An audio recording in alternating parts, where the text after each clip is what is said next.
Yeah, so first let's set a an understanding. In the modern day, people are so anti-relationship, anti-dependency because it's so cool to say that you don't need anyone. It's so cool to be Mm. a sigma male. It's so cool to be a boss girl. It's so cool to not need friends and to be the lone wolf. And all those people are unhappy. All those people are lonely. You know how you can tell they're lonely? Because they all spend all their time on the internet commenting about how much of a lone wolf they are. They're all posting their pictures every day, boss babe. It's like you don't have that much time for social media if you're actually a happy person. So we must understand that there's a need to be dependent on each other. The reason why we're all so miserable these days is because we're so alone, because we don't connect with one another. And you brought up such awesome points, Dennis. It's being next to someone and the physical touch, even as friends. I think that's deeply important. It's the smallest thing, like just fist bumping a friend, or you end up saying something, he goes for the PR and you slap him on the back before he goes hit squats, bro. That's like that brings us like, look how much you're smiling at the thought of like fist bumping a guy. Like we need to get out of this thing of like, yeah, I don't need anyone. We should think that's awesome. The best part of life is hitting a PR with your boys watching you. The best part of life is like intimately connecting with your woman, and not none of this BS of like, yeah, I don't need anyone else. I'm totally fine just being depressed here by myself. Like, our brains and our body haven't changed much in the last. We don't evolve that quickly, right? Evolution takes millions of years, so we still have the brain and the body. Mostly the brain, actually. The body has changed quite a lot recently, but the brain is still the same as our caveman ancestors. Especially our nervous system, it's all the same. It's just wired for survival.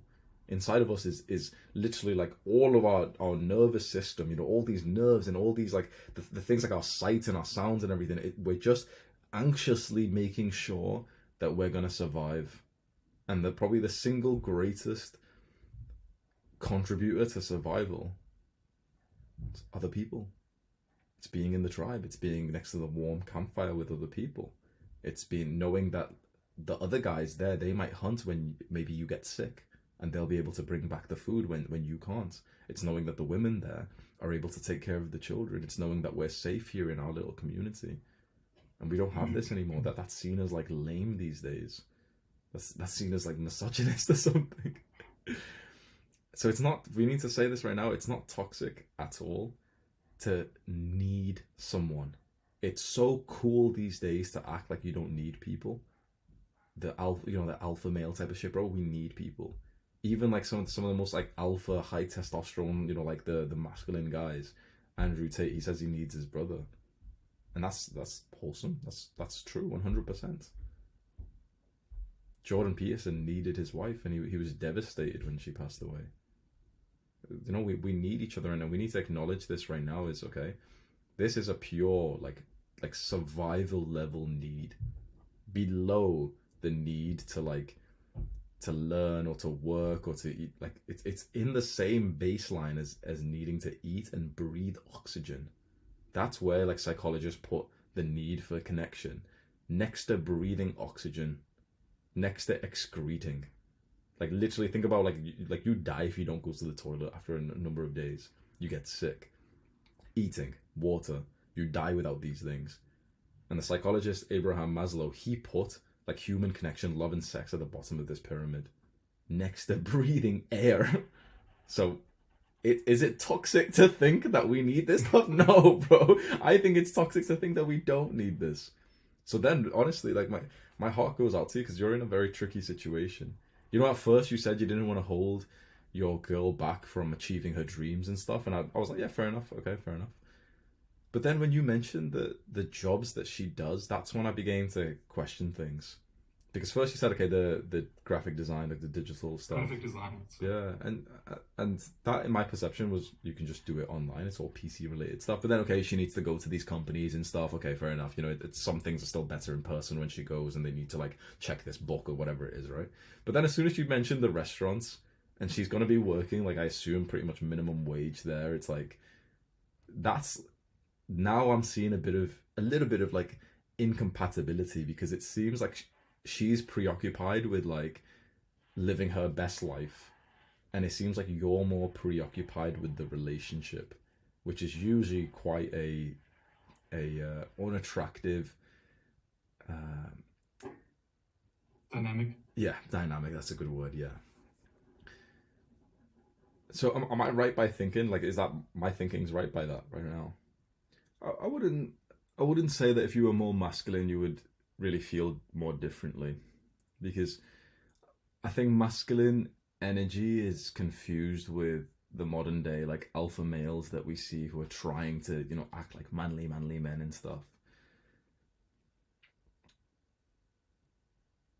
You can be masculine and still have anxious thoughts, because in the end the it's not like the masculine men have no fear.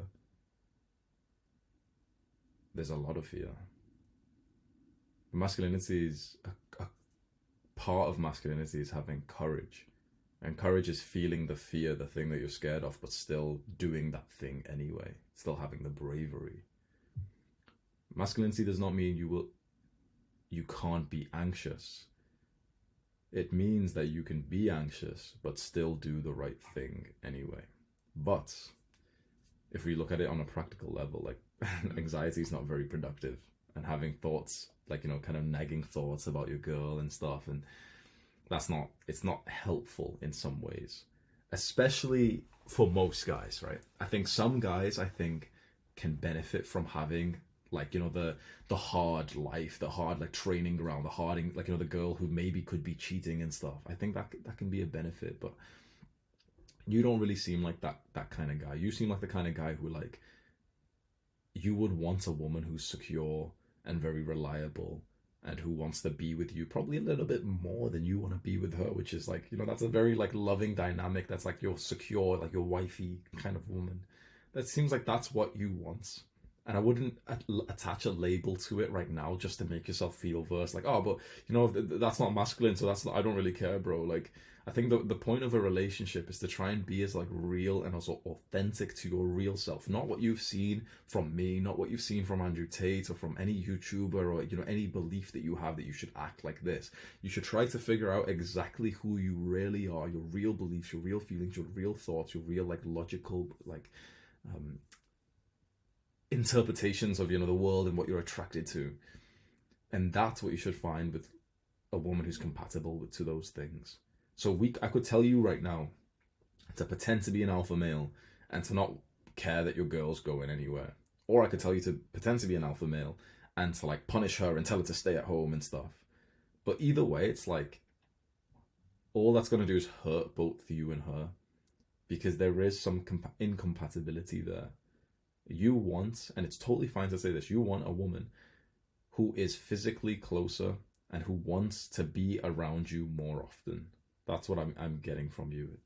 I think that's true. And that's absolutely fine to say. That's not toxic. That's not misogynist. That's not anything like this. You just want a woman who's close to you. Nothing wrong with that. There's guys who actually kind of like it when the woman's not close to him. Nothing wrong with that, because that's what they want. That's what they desire in a relationship. Right now, it's like you've got a woman who another guy might appreciate, a guy who really wants his space and his independence, and he doesn't want to see her for a month or something because he's busy somewhere else. But it seems like you don't actually want that. But of course, like you said, there's the love and the attachment there, which is where it gets tricky.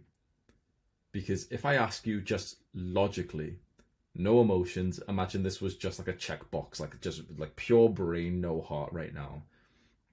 Knowing what you know about this girl, that she likes to travel without you, that she's happy to spend months of the year without you, that she's doing that to follow her dreams, but her dreams involve working for minimum wage in a restaurant. So it's not like, it's some huge lucrative career or anything, right?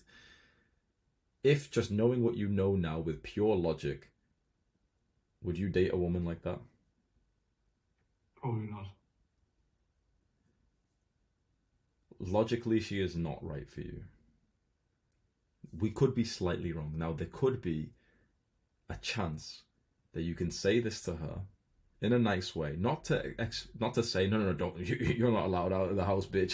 You don't say anything horrible or anything, but you just kind of just ask her and bring it up with authenticity. I'm sure you spoke about these things before, but you've done it in these micro moments of like, oh wait, you're going to Italy, but I'm not too sure about that. Or you're going to this guy. But I think you should look not at the specific trip that she's planning on, but as the person that she is. She is the person that finds enjoyments from space away from you. She's the person that has a whole life, like the whole world outside of you, and she's happy to explore that. I think you should ask her and sit down with her and speak to her when you can. Maybe if there's distance between you right now, I think you should like literally phone call her today and just speak about these things and say, listen, there's something that I want to like discuss. I wonder if we are compatible. Now you can correct me if I'm wrong, but my interpretation of you is that you want to go and be adventurous and free and travel a lot without me. And I would never want to stop you or change you to be who you are. It seems like that's what's happening now. It seems like I need to change you to be someone else because I just don't really want to date a person who's traveling like without me this often for years, for months of the year. How would you feel about asking her that?